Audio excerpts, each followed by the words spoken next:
3대째 시장통 기름이나 짜는 년이 내 아들 옆에 있을 격이 돼? 몸에서 역겨운 기름전내가 진동하잖아. 당장 이혼 도장 찍고 꺼져. 시어머니가 제 옷가지를 현관 밖으로 내동댕이 치며 악을 썼습니다. 그날 새벽 4시부터 일어나서 잔치 음식을 준비하던 며느리한테요. 남편의 검사 임용을 축하하려고 친정 방앗간에서 재료까지 공수해온 며느리한테 짐을 싸서 나가라는 겁니다. 솔직히 너무 열받아서 시댁 전체를 뒤집어 놓을 만한 저만 아는 이야기를 지금 당장 해버리고 싶지만 꾹 참고 기회를 엿보고 있어요. 제가 그 비밀을 언제 터뜨리는지, 얼마나 속 시원하게 복수하는지 한번 들어보시겠어요? 윤지아 씨의 사연 지금 바로 시작합니다. 새벽 4시부터 일어나 준비한 음식들이 식탁 위에 가지런히 놓여 있었습니다. 친정 부모님 방앗간에서 직접 짜온 참기름으로 나물을 무치고 전을 부치고 갈비찜까지 푹 고안했죠. 오늘은 민우가 검사로 정식 임용되는 날이니까요.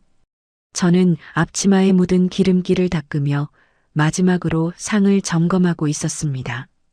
그때 안방 문이 벌컥 열리더니 시어머니 오말순이 헐레벌떡 거실로 나왔습니다. 이게 뭐야, 이 냄새가. 오말순이 코를 틀어막으며 인상을 구겼습니다. 어머니, 민우 임용 축하하려고 새벽부터 음식 준비했어요. 참기름도 친정에서 갓 짜온 거라 고소한 냄새가 좀 나죠. 고소해. 역겨운 기름전내가 집안에 진동을 하는데 고소하다고? 오말순이 식탁 위의 음식들을 흘겨보더니 갑자기 현관 쪽으로 성큼성큼 걸어갔습니다. 저는 무슨 일인가 싶어 뒤를 따라갔는데 오말순이 제 신발장 위에 놓아둔 가방을 움켜쥐더니 현관문을 벌컥 열고 복도 바닥에 내동댕이 쳤습니다.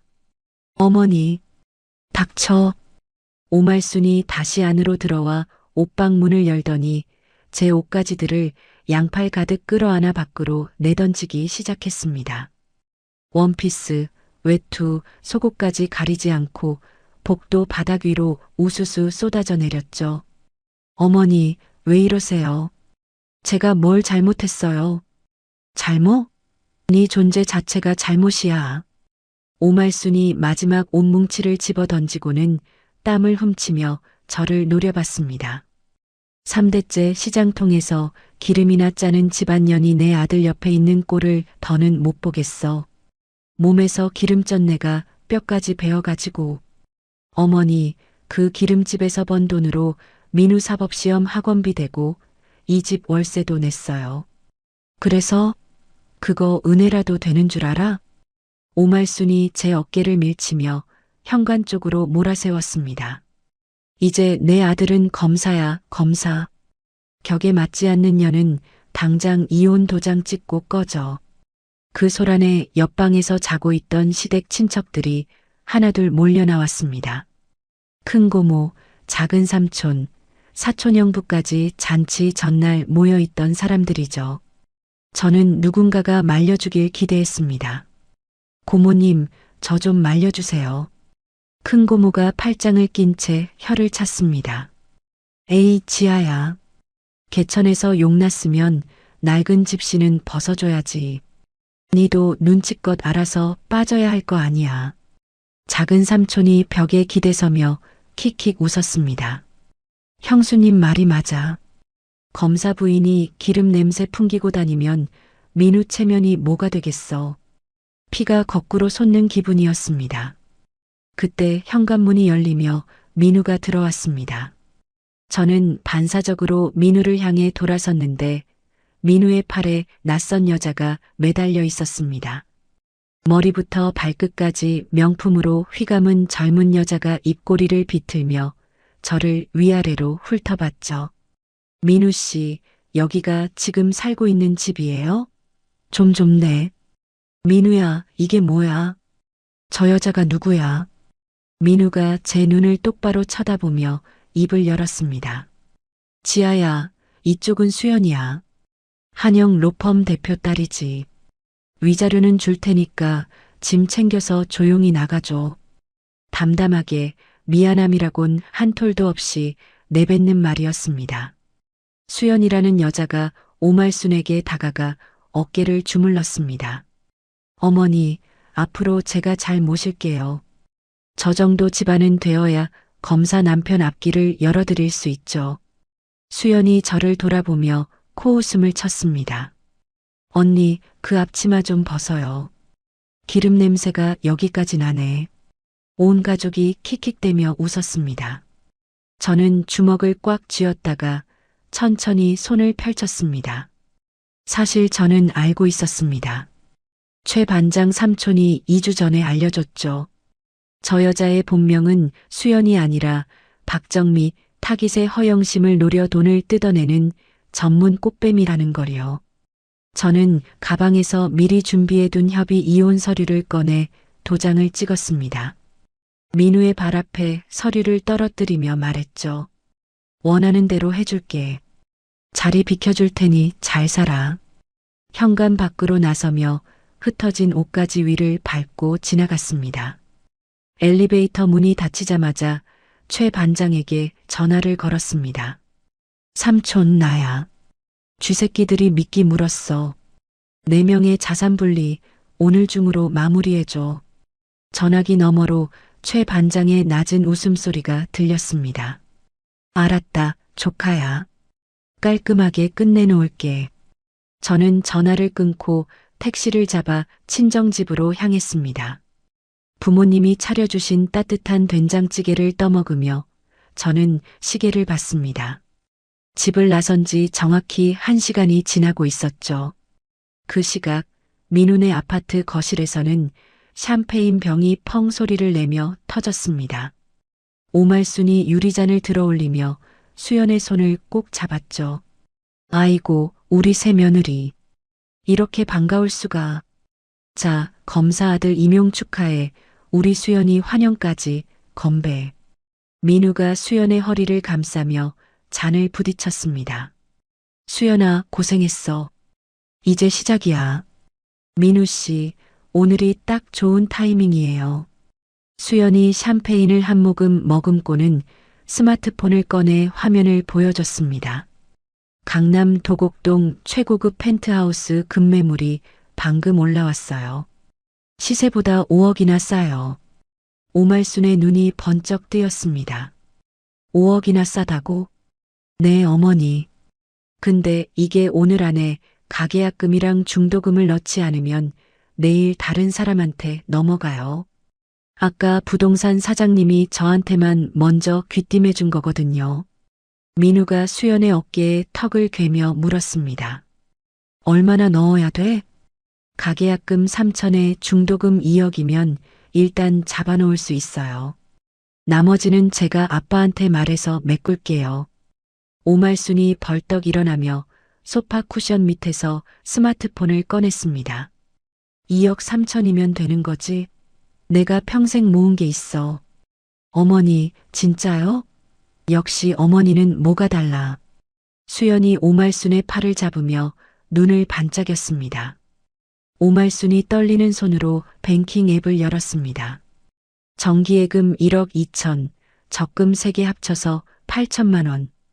해지 버튼을 누를 때마다 이자가 날아갔지만 오말순은 눈 하나 깜짝하지 않았죠. 민우야, 엄마 거 2억 나왔다. 나머지 3천은 네가 맺고. 민우가 고개를 끄덕이며 자기 스마트폰을 열었습니다. 나 임용되자마자 마이너스 통장 한도 뚫어놨어. 5천까지 되니까 3천은 바로 빼면 돼. 수연이 메모장에 적어둔 계좌번호를 보여주며 말했습니다. 여기로 보내주세요. 부동산 중개인 법인 계좌예요. 바로 넣어야 해요. 진짜 급해요. 오말순이 계좌번호를 입력하고 이체 버튼을 눌렀습니다. 2억 원, 이체 완료. 민우도 뒤이어 3천만 원을 보냈죠. 수연이 폰 화면을 확인하더니 환하게 웃었습니다. 입금 확인됐어요. 어머니, 민우 씨 축하드려요. 이제 강남 펜트하우스 주인이에요. 오말순이 수연을 끌어안았습니다.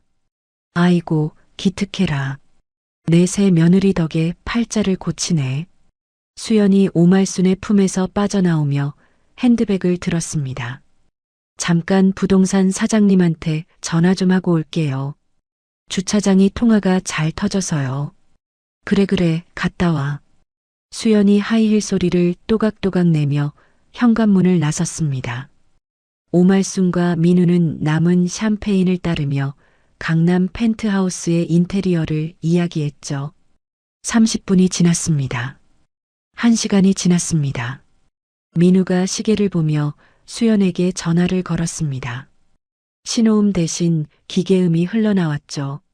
없는 번호입니다. 민우가 다시 걸었습니다. 같은 소리. 수연아, 왜 전화가 안 돼? 오말순이 소파에서 몸을 일으키며 불안한 표정을 지었습니다. 왜 그래, 민우야? 무슨 일 있어? 전화가 안 터지나 봐요. 잠깐만요. 민우가 현관으로 뛰어나가 주차장을 뒤졌습니다.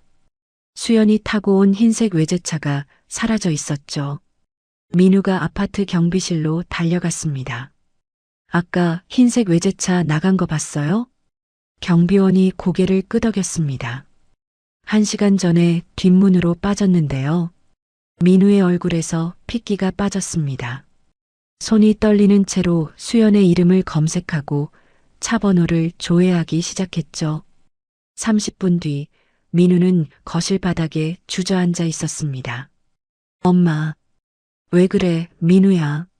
얼굴이 왜 그래? 그 차 렌탈이에요. 수연이가 입고 있던 옷도 렌탈 업체 거래 목록에 있어요.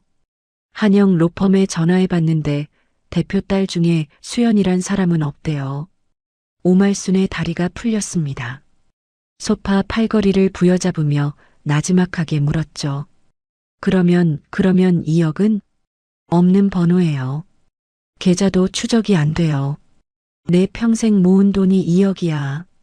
오말순이 가슴을 쥐어뜯으며 비명을 질렀습니다.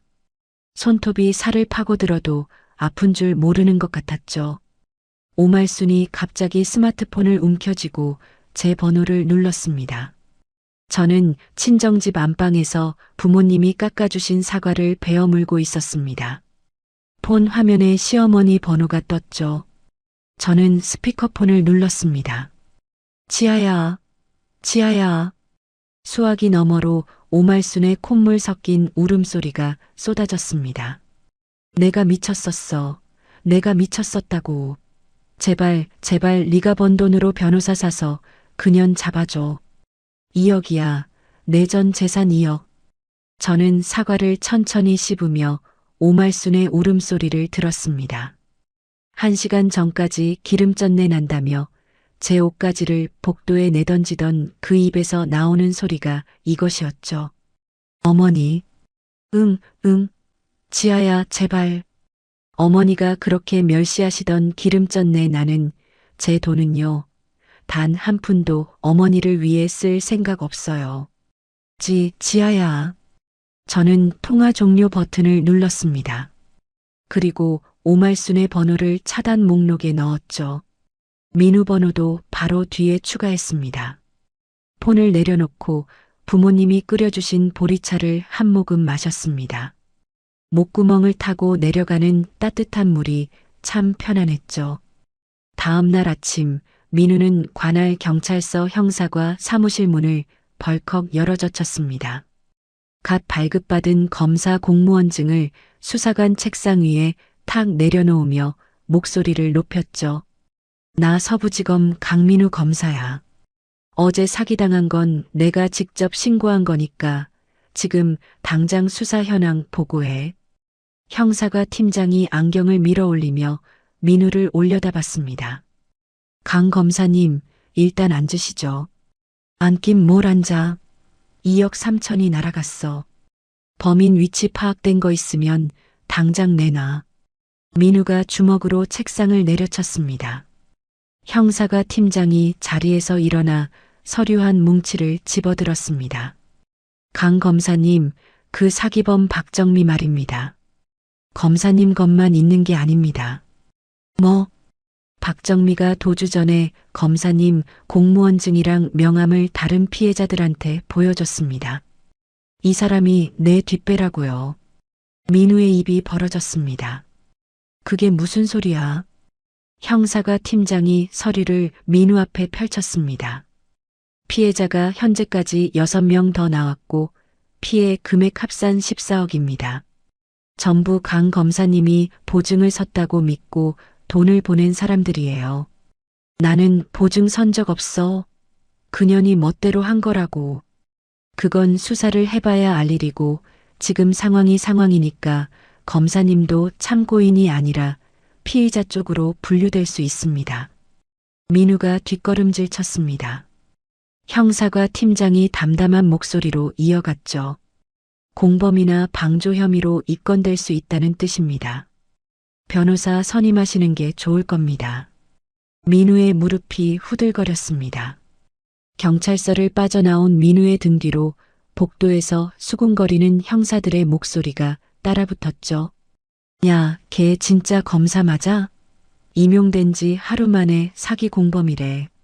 그날 오후 소문을 들은 피해자들이 민우의 소속 검찰청 로비로 몰려들었습니다. 피켓을 들고 고함을 질렀죠. 사기꾼 검사 강민우 파면하라. 내 돈 14억 물어내라. 기자들의 카메라 플래시가 쉴 새 없이 번쩍였습니다. 그날 저녁 뉴스 헤드라인에 민우의 이름이 올라갔죠. 임용 첫날 사기 공범 의혹, 초임 검사의 추락이라는 자막과 함께요. 대검찰청 감찰본부가 즉각 특별 내사팀을 꾸렸습니다. 민우의 계좌 내역, 통신 기록, 모든 것이 압수수색 대상에 올랐죠. 한편 같은 시각 친정 방앗간 앞이 시끄러워졌습니다. 저는 참기름병에 라벨을 붙이다 말고 고개를 들었죠. 오말순이 시장 입구에서부터 비명을 지르며 뛰어오고 있었습니다. 윤지아, 이 독한 년아, 나와. 오말순이 방앗간 앞에 도착하더니 맨바닥에 털썩 주저앉았습니다. 지나가던 상인들이 하나둘 발걸음을 멈추고 구경하기 시작했죠. 2년이 재산을 숨겼어. 내 며느리가 돈을 빼돌렸다고. 오말순이 바닥에 드러누우며 두 발을 버둥거렸습니다. 억지 울음을 짜내며 목청을 높였죠. 아이고, 내 팔자야. 독한 며느리한테 전 재산을 뜯기고 이 늙은이가 굶어 죽게 생겼어.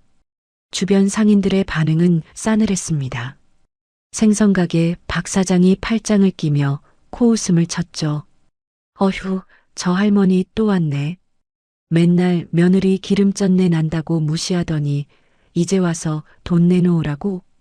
옆에서 떡볶이를 팔던 김아주머니가 혀를 찼습니다. 쯧쯧, 쪽팔린 줄도 모르나 봐. 오말순이 방앗간 안으로 기어들어오려는 순간 시장 골목 저쪽에서 우렁찬 목소리가 울렸습니다. 거기 멈춰요, 아주머니. 최 반장이 순찰 조끼를 입은 채 성큼성큼 걸어왔습니다. 오말순의 앞을 가로막으며 낮은 목소리로 말했죠. 여기서 이러시면 업무 방해입니다. 일어나세요. 비켜. 내 며느리한테 할 말이 있다고. 전 며느리죠. 이혼 서류 도장 찍은 거 본인이 제일 잘 알 텐데. 오말순이 최 반장의 다리를 붙잡으려 했습니다. 최 반장이 능숙하게 오말순의 팔을 뒤로 잡아 바닥에 엎드리게 했죠. 경찰 부를게요. 가만히 계세요. 5분 뒤 출동한 경찰이 오말순을 일으켜 세워 순찰차에 태웠습니다. 오말순은 순찰차 뒷좌석에서도 유리창을 두드리며 소리를 질렀죠. 윤지아, 이거 안 끝나? 안 끝난다고. 저는 방앗간 안에서 참기름병 라벨을 마저 붙이며 순찰차가 떠나는 소리를 들었습니다. 아버지가 뒤에서 제 어깨를 토닥이셨죠. 지아야, 신경 쓰지 마라. 아버지가 있잖아. 네, 아버지. 괜찮아요. 저는 아버지의 투박한 손을 잡으며 고개를 끄덕였습니다. 그리고 가게 구석에 놓인 참깨 자루를 들어 올리며 다시 일상으로 돌아갔죠. 밖에서 무슨 일이 벌어지든 제가 할 일은 변하지 않았으니까요. 검찰 내사가 본격화된 그날 오후 방앗간 유리문이 쾅 하고 열렸습니다. 민우가 충혈된 눈으로 가게 안을 휘둘러 보다 저와 눈이 마주쳤죠. 지아야, 나 좀 살려줘. 민우의 목소리가 갈라져 있었습니다. 이틀 사이에 수염이 덥수룩하게 자라 있었고 셔츠는 구겨질 대로 구겨져 있었죠. 살려달라니 무슨 소리야. 이혼 서류 찢자. 아직 법원에 접수 안 했잖아. 그리고 가게 팔아서 피해자들이랑 합의할 돈 좀 만들어줘. 저는 참기름 병뚜껑을 닦던 손을 멈추고 민우를 올려다봤습니다. 방금 뭐라고 했어? 너한테 이렇게까지 부탁하기 싫은데 나 지금 진짜 끝장이야. 14억 피해자들이 합의 안 해주면 나 감옥 가. 그래서 내 부모님 가게를 팔라고?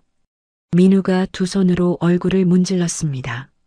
아니, 그러니까 내가 나중에 다 갚을게. 검사 월급으로. 그 검사직이 아직 내 거라고 생각해?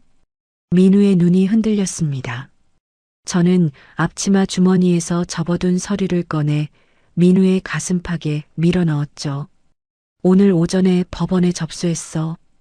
이혼 소송이랑 위자료 청구. 민우가 서류를 펼쳐보더니 얼굴이 하얗게 질렸습니다. 지아야, 이러지 마. 제발. 나한테 부탁할 게 아니라 변호사한테 가. 민우의 턱이 딱딱하게 굳었습니다. 굽실거리던 눈빛이 순식간에 도끼로 바뀌었죠. 좋아, 그렇게 나오는 거지? 그러면 나도 생각이 있어. 민우가 스마트폰을 꺼내 화면을 제 눈앞에 들이밀었습니다. 맘카페에 방앗간 위생 상태 엉망이라고 글 올릴 거야. 국민신문고에도 구청 위생과에도 민원 넣을 거고 영업정지 먹으면 그때 후회해도 늦어. 협박이야, 지금? 협박이 아니라 경고지. 돈 안 내놓으면 이 가게 문 영원히 못 열어. 저는 민우의 얼굴을 가만히 들여다봤습니다. 한때 제가 새벽마다 도시락을 싸주던 사람의 얼굴이 맞나 싶을 정도로 일그러져 있었죠. 저는 고개를 돌려 벽에 걸린 액자를 가리켰습니다. 저거 보여? 민우의 시선이 액자로 향했습니다. 식약처 위생인증서 최고 등급 마크가 선명하게 박혀 있었죠. 한 달 전에 받았어. 세무장부도 10년치 다 정리되어 있고 민원 넣고 싶으면 마음대로 해. 민우의 입술이 파르르 떨렸습니다. 그래, 두고 보자. 민우가 몸을 돌려 가게를 나갔습니다. 저는 민우의 뒷모습을 보며 속으로 시간을 셌죠. 3일이면 민원이 들어올 거라고 예상했는데 민우는 그날 밤 바로 구청에 민원을 넣었습니다. 이틀 뒤 위생 단속반 2명이 방앗간을 찾아왔습니다. 안녕하세요. 구청 위생과입니다. 민원이 접수되어서 점검 나왔습니다. 저는 미리 준비해둔 서류 파일을 열어 보여줬습니다. 식약처 인증서, 원재료 입고, 장부, 유통기한 관리표, 세무신고서까지. 단속반 직원이 서류를 넘기다 말고 민원서를 다시 들여다봤죠. 이 정도면 문제될 게 하나도 없는데요. 민원 내용이랑 전혀 안 맞네. 수고하셨습니다. 더 보실 거 있으세요? 아닙니다. 철수하겠습니다. 단속반이 돌아간 그날 저녁 민우가 다시 나타났습니다. 이번에는 술 냄새를 풍기며 비틀거리는 걸음이었죠. 가게 문을 발로 걷어차며 들어왔습니다. 야, 윤지야. 끝까지 이렇게 할 거야. 민우가 진열대 위에 참기름 병을 팔로 쓸어버렸습니다. 유리병이 바닥에 떨어져 깨지며 기름이 사방으로 튀었죠. 미쳤어. 민우가 제 멱살을 잡으려 달려드는 순간 뒤에서 굵은 팔뚝이 민우의 목덜미를 움켜쥐었습니다. 최 반장이 민우의 몸을 들어 올리다시피 하며 바닥에 내리꽂았죠. 꼼짝 마, 이 친구야. 민우가 바닥에 엎드린 채 버둥거렸지만 최 반장의 무릎이 등을 짓누르고 있었습니다. 삼촌, 고마워요. 녹화 다 되고 있지? 최 반장이 가게 천장 모서리를 턱으로 가리켰습니다. 고화질 카메라의 빨간 불빛이 깜빡이고 있었죠. 가게 곳곳에 설치된 카메라 사대가 민우의 난동을 처음부터 끝까지 담고 있었습니다. 저는 바닥에 눌린 민우의 얼굴 앞에 쪼그려 앉았습니다. 민우야, 하나 더 알려줄까? 뭐야? 네가 그 꽃뱀한테 검사 신분증 빌려준 거 차량 블랙박스에 다 찍혀 있어. 네가 직접 건네주는 장면까지. 민우의 몸이 돌처럼 굳었습니다. 그걸 어떻게 해? 한 달 전에 내 차에서 복사해뒀지. 최 반장 삼촌이. 민우의 떨림이 바닥 타일로 전해져 올 정도였습니다. 이를 딱딱 부딪히며 고개를 비틀어 저를 올려다봤죠. 지아야, 제발. 그것만은 안 돼. 한 번만 봐줘. 내가 무릎 꿇을게. 저는 자리에서 일어나 스마트폰을 꺼내 112를 눌렀습니다. 여보세요. 시장 3번 골목 방앗간이요. 김을 파손하고 폭행 시도한 사람 좀 데려가 주세요. 10분 뒤 경찰 2명이 민우의 양팔을 잡아 일으켰습니다. 민우가 끌려나가며 뒤를 돌아봤죠. 지아야. 저는 대답하지 않았습니다. 대신 최 반장을 돌아보며 말했죠. 삼촌, 블랙박스 영상이랑 오늘 녹화본, 민원 협박 녹음까지 다 합쳐서 대검찰청 감찰본부로 보내줘요. 최 반장이 순찰 조끼 주머니에서 USB를 꺼내 흔들어 보였습니다. 벌써 복사해뒀지. 내일 아침 첫 번째로 접수시킬게.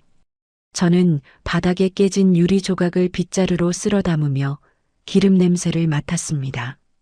고소한 참기름 냄새가 가게 안에 가득 퍼져 있었죠. 다음 날 아침 민우는 넥타이를 고쳐 매며 소속직업 로비로 들어섰습니다. 아무 일도 없었다는 듯 어깨를 펴고 걸었지만 로비 중앙에 검은 정장 차림의 남자 4명이 일렬로 서 있었죠. 강민우 검사님 맞으시죠? 감찰팀장이 앞으로 한 걸음 나서며 서류를 펼쳤습니다. 사기 방조 및 공무원 품위 유지 위반 혐의로 체포영장이 발부되었습니다. 동행해 주십시오. 민우의 서류 가방이 바닥에 떨어졌습니다. 뭐라고요? 이건 조작이에요. 저는 피해자라니까요. 피해자 여부는 수사 결과에 따라 판단됩니다. 감찰팀장이 주머니에서 작은 녹음기를 꺼내 재생 버튼을 눌렀습니다. 로비에 민우의 목소리가 울려 퍼졌죠. 여기, 이거 내 신분증이랑 명함. 필요하면 써. 사람들이 검사가 뒤에 있다고 하면 돈 잘 모이잖아. 민우의 얼굴이 잿빛으로 변했습니다. 블랙박스에 찍힌 자기 목소리를 부정할 수가 없었죠. 복도 양쪽에서 동료 검사들이 고개를 내밀어 구경하고 있었고 로비 입구에는 어제부터 진을 치고 있던 기자들의 카메라가 일제히 플래시를 터뜨렸습니다. 강 검사, 사기꾼과 공모한 거 맞습니까? 피해자들한테 할 말 없습니까? 민우가 얼굴을 가리려 했지만 감찰팀원 2명이 양쪽 팔을 잡아내렸습니다. 차가운 수갑이 양 손목에 채워졌죠. 철컥 소리가 로비 대리석 바닥에 메아리 쳤습니다. 이러시면 안 됩니다. 저는 검사예요. 검사라고. 민우가 발버둥을 쳤지만 감찰팀원들의 손은 꿈쩍도 하지 않았습니다. 수갑찬 양손을 앞에 모은 채 카메라 세례를 받으며 로비를 가로질러 끌려나갔죠. 동료 검사들이 고개를 돌리며 눈을 피했습니다. 단 한 명도 민우를 위해 나서지 않았죠. 그날 저녁 뉴스는 민우의 연행 장면으로 도배되었습니다. 저는 방앗간 구석 작은 텔레비전으로 그 장면을 봤죠. 수갑찬 채 고개를 숙인 민우의 모습 위로 자막이 흘렀습니다. 임용 3일 만에 체포, 초임 검사의 몰락. 뉴스를 끄고 참깨를 볶는데 최 반장이 믹스커피를 들고 들어왔습니다. 조카야, 뉴스 봤지? 네, 봤어요. 시원하냐? 저는 볶음기 손잡이를 돌리며 고개를 끄덕였습니다. 아직 안 끝났지만요. 최 반장이 커피를 후후 불며 웃었습니다. 그래, 천천히 하자. 그로부터 이틀 뒤 오말순이 살고 있던 아파트에 낯선 남자들이 몰려들었습니다. 사채업자가 보낸 용역 3명이 현관 비밀번호를 누르고 안으로 들어갔죠. 오말순 씨 대출 이자 3개월 연체입니다. 오늘 강제 집행 나왔어요. 오말순이 거실에서 비틀거리며 나왔습니다. 며칠째 제대로 먹지 못한 얼굴이 쭈글쭈글하게 말라 있었죠. 잠깐만요. 돈을 구할 데가 있어요. 며칠만 더. 그 말을 3번째 듣고 있습니다. 용역들이 거실을 돌아다니며 가구와 가전제품에 붉은색 딱지를 붙이기 시작했습니다. 텔레비전, 냉장고, 소파, 오말순이 자랑하던 대리석 식탁까지.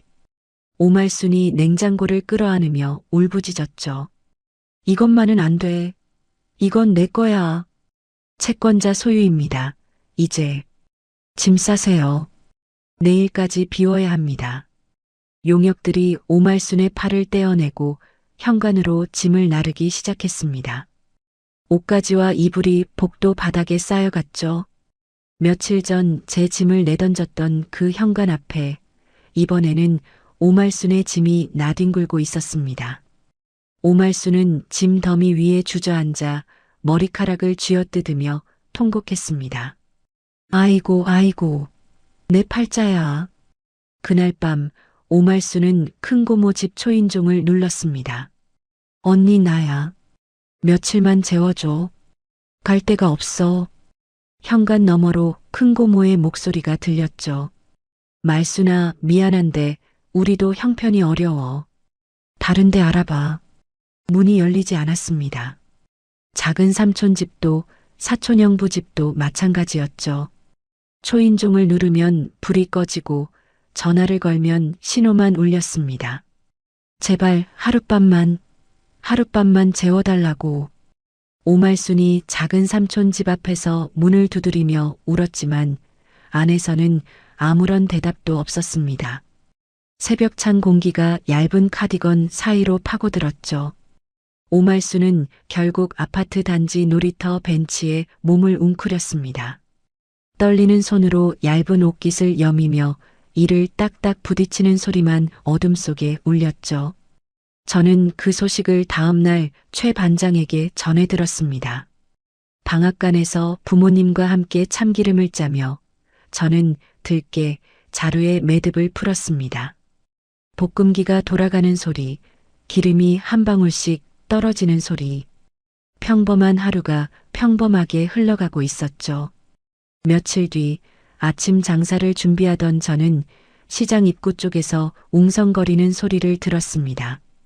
고개를 내밀어 보니 오말순이 비틀비틀 걸어오고 있었죠. 며칠 전과는 완전히 다른 모습이었습니다.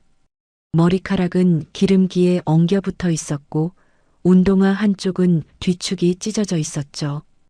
오말순이 방앗간 앞에 멈춰서더니 유리문 너머로 저를 발견하고 두 손을 모았습니다. 지아야. 목소리에 힘이 하나도 없었습니다. 지아야, 밥 좀 줘. 3일째 못 먹었어. 저는 유리문 안쪽에서 오말순을 내려다봤습니다. 광대뼈가 툭 튀어나오고 입술이 갈라져 있었죠. 어머니, 여기 왜 또 왔어요?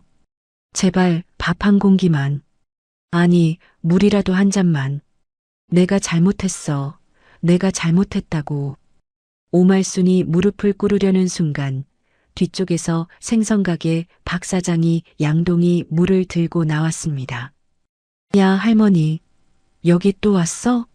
장사 방해하지 말고 꺼져. 박 사장이 바닥에 물을 확 뿌렸습니다. 오말순의 찢어진 운동화가 흥건히 젖었죠. 떡볶이집 김아주머니가 가게 앞에 소금을 한 줌 뿌리며 소리쳤습니다. 재수 없어. 저번에도 바닥에 드러누워서 난리치더니 또 왔네 또 와. 오말순의 어깨가 움츠러들었습니다. 하지만 굶주림이 수치심보다 컸는지 오말순은 이를 악물고 방앗간 유리문을 밀어 열려 했죠. 지아야 제발 굶어 죽게 생겼다고. 그때 시장 골목 끝에서 최 반장의 목소리가 울렸습니다. 오말순 씨 거기서요. 최 반장이 믹스커피 캔을 한 손에 든 채 성큼성큼 다가왔습니다. 오말순의 손목을 가볍게 잡아 유리문에서 떼어놓으며 벽 쪽으로 밀었죠. 또 이러시면 안 된다고 했잖아요. 나는 밥만 좀 얻으려고 밥만. 여기서는 안 됩니다. 최 반장이 오말순을 벽에 기대 세우고 저를 돌아봤습니다. 조카야, 그거 가져와. 저는 카운터 서랍에서 서류 한 장을 꺼냈습니다. 따뜻한 믹스커피를 한 모금 마시고 가게 밖으로 나갔죠. 오말순의 얼굴 앞에 서류를 펼쳐 보였습니다. 어머니, 이거 보여요? 오말순이 초점 없는 눈으로 종이를 들여다봤습니다. 뭐야 이게. 어제 법원에서 발부받은 접근금지 명령이에요. 이럴 거야 more than I can say but maybe love isn't holding on maybe it's knowing when to walk away we try to hold what we're slipping through like sand running from our hands every promise started losing shape we couldn't be what we once planned. Your eyes would look right through mine, like you were already gone. We stayed too long in a fading light, trying to prove we still. It hurt good, more than I can say. But maybe love isn't holding on.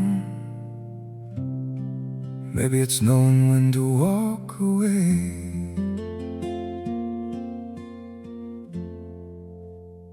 We try to hold what we're slipping through like sand running from our hands. Every promise started losing shape. We couldn't be what we once planned. Your eyes would look right through mine, like you were already gone. We stayed too long in a fading light, trying to prove we still.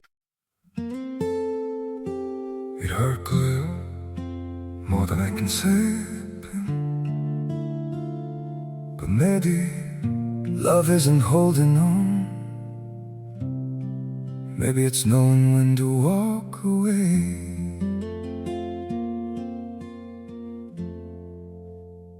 We try to hold what we're slipping through like sand running from our hands. Every promise started losing shape. We couldn't be what we once planned. Your eyes would look right through mine, like you were already gone. We stayed too long in a fading light, trying to prove we still. It hurt good, more than I can say. 저한테 100m 안으로 못 들어와요. 이 가게에도요. 오말순의 눈이 커졌습니다. 그게 무슨. 나는 밥만 달라고. 밥이 필요하시면 다른 데 가세요. 어머니가 그렇게 아끼시던 새 며느리한테 가서 밥을 빌어먹든지. 오말순의 입이 벌어졌다 닫혔습니다. 아무 말도 나오지 않는 것 같았죠. 저는 서류를 접어 앞치마 주머니에 넣으며 몸을 돌렸습니다. 그 순간 시장 입구 쪽에서 굵은 목소리 2개가 들렸습니다. 오말순 씨 여기 있다며. 맞아, 저기 있다. 가죽 점퍼를 입은 남자 둘이 시장 골목으로 들어서며 오말순을 향해 걸어왔습니다. 사채업자 쪽 사람들이었죠. 오말순 씨, 이자가 4개월째 밀렸어요. 오늘은 그냥 안 갑니다. 덩치 큰 남자가 오말순의 카디건 깃을 움켜쥐었습니다. 오말순이 비명을 지르며 제 쪽으로 달려왔죠. 지아야, 살려줘. 제발. 오말순이 제 바지 끝자락을 붙잡았습니다. 저는 한 발 물러서며 다리를 빼냈죠. 어머니, 손 놓으세요. 접근금지 위반이에요. 지아야, 나 죽어. 저 사람들한테 죽는다고. 최 반장이 이미 전화기를 귀에 대고 있었습니다. 여보세요. 시장 3번 골목이요. 접근금지 명령 위반자 있고 채권 추심 과정에서 소란도 있습니다. 네, 빨리 와주세요. 5분 뒤 경찰 2명이 도착했습니다. 사채업자 쪽 남자들은 경찰을 보자 손을 놓고 한 발 물러섰죠. 오말순 씨, 접근금지 명령 위반으로 현행범 체포합니다. 같이 가시죠. 경찰이 오말순의 팔을 잡아 일으켰습니다. 오말순이 온몸을 비틀며 소리쳤죠. 내가 뭘 어쨌다고. 밥을 달라는 게 죄야. 법원 명령을 어기신 겁니다. 가시죠. 오말순이 경찰차 뒷문에 밀려 들어가며 짐승 같은 울음소리를 터뜨렸습니다. 살려줘. 지아야, 살려줘. 경찰차 문이 닫혔습니다. 사이렌 없이 조용히 출발한 차가 시장 골목을 빠져나갔죠. 저는 가게 안으로 들어가 아까 오말순이 밟고 간 바닥을 물걸레로 닦았습니다. 꾹꾹 눌러 닦고 한 번 더 헹궈서 닦았죠. 어머니가 뒤에서 마른 걸레를 건네주셨습니다. 지아야, 힘들지? 아니요, 안 힘들어요. 이제 깨끗해졌어요. 저는 걸레를 빨아짜며 가게 바닥을 한 번 더 훑쳤습니다. 참깨 볶는 고소한 냄새가 가게 안을 채웠고 저는 다시 앞치마를 여미며 볶음기 앞에 섰죠. 민우가 구속 수감된 지 한 달 뒤 재판이 열렸습니다. 저는 방청석 맨 뒷줄에 조용히 앉아 법정 안을 내려다봤죠. 피고인석에 앉은 민우는 칙칙한 푸른 수의를 입고 있었습니다. 한 달 사이에 광대뼈가 드러날 만큼 볼이 꺼져 있었고 눈 밑에는 시커먼 그늘이 내려앉아 있었죠. 수갑찬 양손을 무릎 위에 올려놓고 고개를 숙인 채 떨고 있었습니다. 판사가 판결문을 읽기 시작했습니다. 피고인 강민우는 초임 검사로서 공권력을 사적으로 이용할 목적을 가지고 사기범에게 자발적으로 신분증과 명함을 제공하여 14억 원 규모의 대규모 사기범죄를 방조하였습니다. 민우의 어깨가 잔뜩 움츠러들었습니다. 피고인의 행위로 인해 선량한 피해자 6명이 막대한 재산 피해를 입었으며 국민의 신뢰를 받아야 할 검찰 조직의 기강을 심각하게 훼손한 죄질이 매우 불량합니다. 판사가 안경 너머로 민우를 내려다봤습니다. 주문. 피고인을 징역 7년에 처합니다. 민우의 다리에서 힘이 빠졌습니다. 의자에서 미끄러져 바닥에 주저앉으며 입에서 신음이 새어나왔죠. 7년이요. 민우의 국선 변호사가 민우의 팔을 잡아 일으키려 했지만 민우는 풀어진 다리에 힘을 줄 수가 없었습니다. 교도관 2명이 양쪽에서 민우를 끌어올려 세웠죠. 민우가 고개를 돌려 방청석을 휘둘러 봤습니다. 맨 뒷줄에 앉은 저와 눈이 마주쳤죠. 민우의 입술이 달싹거렸지만 저는 아무런 표정 없이 그 시선을 받아냈습니다. 교도관에게 양팔이 잡힌 채 법정 연문으로 끌려나가는 민우의 뒷모습을 끝까지 지켜봤죠. 형사 재판이 끝난 직후 같은 법원 다른 법정에서 가사 재판이 열렸습니다. 유책 배우자를 상대로 한 이혼 및 위자료 청구 소송. 민우 측에서는 아무도 출석하지 않았죠. 판사가 짧게 판결문을 읽었습니다. 원고의 청구를 전부 인용합니다. 저는 법정을 나서며 변호사에게 물었습니다. 위자료 집행은 언제 가능해요? 상대방 재산이 거의 없어서 시간이 걸릴 수 있지만 남아있는 거 하나하나 다 찾아서 회수해드리겠습니다. 부탁드려요. 한 푼도 남기지 마세요. 법원 계단을 내려오며 저는 깊게 숨을 들이마셨습니다. 법적으로 완전히 남남이 된 첫 번째 호흡이 폐를 가득 채웠죠. 그로부터 2달이 지났습니다. 오말수는 파산 선고를 받았다는 소식이 들려왔죠. 모든 재산을 잃고 경제적 권리마저 박탈당한 채 무료 급식소와 노숙인 센터를 전전하고 있다고 했습니다. 어느 겨울 아침 제가 거래처에 참기름을 배달하고 돌아오는 길이었습니다. 신호에 걸려 차를 멈췄는데 블랙박스 화면에 낯익은 뒷모습이 스쳐 지나갔죠. 낡은 패딩을 주워 입은 오말순이 폐지가 가득 실린 리어카를 끌고 있었습니다. 빙판길 위에서 미끄러질 듯 발을 질질 끌며 힘겹게 나아가고 있었죠. 신호가 바뀌었고 저는 악셀을 밟았습니다. 며칠 뒤 최 반장이 방앗간에 들러 믹스커피를 타며 말했습니다. 조카야, 그 꽃뱀 잡았다더라. 진짜요? 부산항에서 밀항하려다 덜미 잡혔어. 내가 경찰 쪽에 제보 넣어놨던 게 먹혔지. 최 반장이 커피를 호호 불며 웃었습니다. 걔도 이제 수에 입겠네. 저는 참기름 병에 라벨을 붙이며 고개를 끄덕였습니다. 다 끝난 거죠, 삼촌? 그래, 다 끝났어. 저는 완성된 참기름 병을 진열대에 올려놓았습니다. 그날 저녁 시장 단골 국밥집에서 부모님과 최 반장 삼촌이 마주 앉았죠. 아버지가 소주병을 따며 말씀하셨습니다. 자, 오늘은 우리 지아 고생 끝난 거 축하하자. 4개의 소주잔이 경쾌하게 부딪혔습니다. 국밥 김이 모락모락 피어오르는 허름한 식당 안에서 저는 오랜만에 마음 편히 웃었죠. 소주가 목을 타고 내려가는 맛이 참 개운했습니다. 그로부터 6개월이 흘렀습니다. 친정 방앗간 참기름이 입소문을 타기 시작한 건 한 유명 먹방 유튜버가 우리 기름을 쓰면서부터였죠. 주문 전화가 쉴 새 없이 울렸고 온라인 쇼핑몰에 올린 상품은 매번 올리자마자 품절이 됐습니다. 지아야, 오늘도 택배가 200개가 넘어.